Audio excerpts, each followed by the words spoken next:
அனைவருக்கும் வணக்கம். இப்பொழுது அடுத்த ஒரு தலைப்பாக பார்க்க போகிறது நேனோ டெக்னாலஜியின் ஆதார சாகசம். அந்த ஒரு தலைப்பில் பார்க்க போகிறோம்.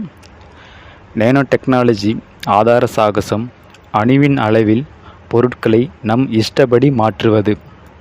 ஒரு பொருளின் அணுக்கட்டத்தை மாற்றினால் அந்த பொருளின் இயற்கை தன்மை மாறிவிடும். உதாரணமாக, அடுப்பு கரியின் அணுக்கட்டமைப்பை சற்று மாற்றினால் அது வைரமாகிறது. அதேபோல சிலிக்கான் தனிமத்தின் கட்டமைப்பை மாற்றி அதனுடன் சில சேர்மங்களை கட்டுப்படுத்தப்பட்ட அளவில் சேர்த்து குறிப்பிட்ட முறையில் வடிவமைத்தால் அது கம்ப்யூட்டர் ஆகிறது.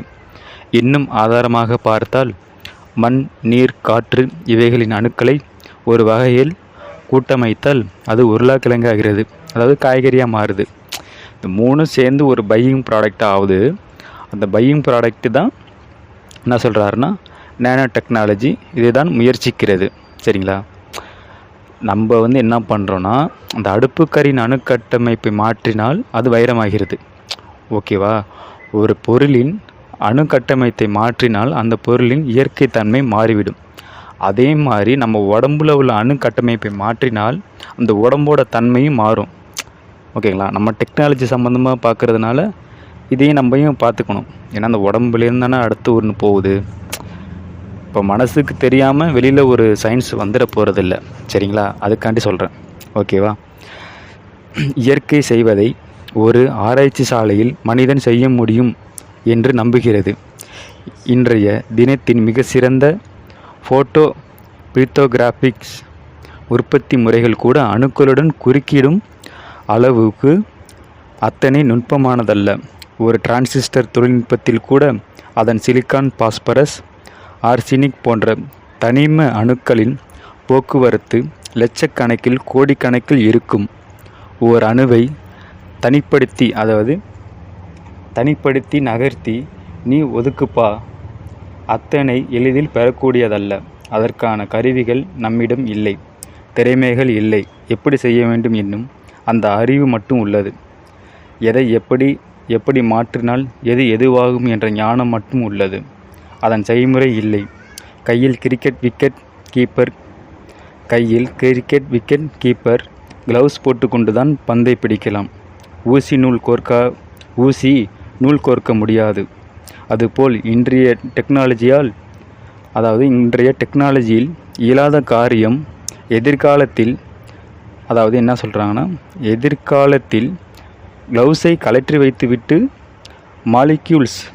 மாலிக்யூல் என்னும் கூட்டணு அளவில் சின்ன ரோபோட்டுகள் ஒரு குறிப்பிட்ட செயலை திரும்ப செய்து மெல்ல எறும்புகள் சேர்ந்து ஒரு பெரிய புற்றை கட்டுவது போல ஒரு பெரிய சாதனத்தை உருவாக்க முடியும் என்று டெஸ்லர் போன்றவர்கள் நம்புகிறார்கள். இந்த நம்பிக்கை மிகையானது என்று சொல்வதற்கில்லை. காரணம், சென்ற ஆண்டில் 70களில் கண்டுபிடிக்கப்பட்ட கைரோ ப்ராசஸர் சில்லின் இத்தனை வேகமாக வளர்ந்து ஒரு கட்டிடத்தை அடைத்து கொண்டிருந்த கம்ப்யூட்டரை உள்ளங்கைக்குள் 20 ஆண்டுகளில் அடக்கிவிட்டது. அந்த முன்னேற்றத்தை நோக்கும்போது மாலிகுலர் கம்ப்யூட்டர் என்கிற கருத்து சாத்தியம் என்றே தோன்றுகிறது. டெஸ்லர் மாலிகுலர் கம்ப்யூட்டர்களை வடிவமைப்பதற்கான யோசனை இயற்கை புரோட்டீன் தயாரிப்பை கவனித்தால் கிடைக்கும் என்று சொல்கிறார்கள். இயற்கையில் புரோட்டீன் தயாரிப்பை கவனித்தால் கிடைக்கும் என்று சொல்கிறார்கள். ஒரு கம்ப்யூட்டர் என்பது ஆதாரமாக என்ன ஒரு வித்தியாசமான சிக்கல்களான அணுக்கட்டட அமைப்பு தானே. ஒரு மரபணு அதற்குள்ளேயே அதன் இறுதி வடிவத்தின் செய்தியை வைத்திருப்பது போல ஒரு கூட்டணு கம்ப்யூட்டர் தான் இறுதியில் இந்த பணி செய்யும் சாதகமாக போகிறோம் என்கின்ற அறிவை அதற்குள்ளேயே வைத்துவிட முடியும். அதை ஆரம்பித்து விட்டாலே போதும், தானே அணுவாக சேர்த்து கொண்டு கம்ப்யூட்டரை சில்லாகிவிடும். இதுதான் நேனோ டெக்னாலஜியில் பாட்டம் ஆஃப் கீழிருந்து மேல் அணுகுமுறை. மற்றொரு அணுகுமுறை டாப் டவுன், மேலிருந்து கீழே படிப்படியாக சின்னதாக்கி கொண்டே போய் நேனோ அளவை எட்டுவது. இன்றைய தினத்தில் மைக்ரோ டெக்னாலஜி முறைகள் இந்த டாப் டவுன் வகையை சேர்ந்தது. இந்த 2 அணுகுமுறையும் ஆராய்ந்து கொண்டிருக்கிறார்கள். ஓகேவா? இந்த அனிமான்னு நம்ம அஷ்டமா சித்தியில் அனிமான்னு சொல்லுவாங்க. அதுதான் இங்கே நேனோவா சயின்ஸ், அதாவது அறிவியல் விஞ்ஞானிகள் சொல்கிறாங்க. மிக சிறிய அளவில் சுருங்குறது.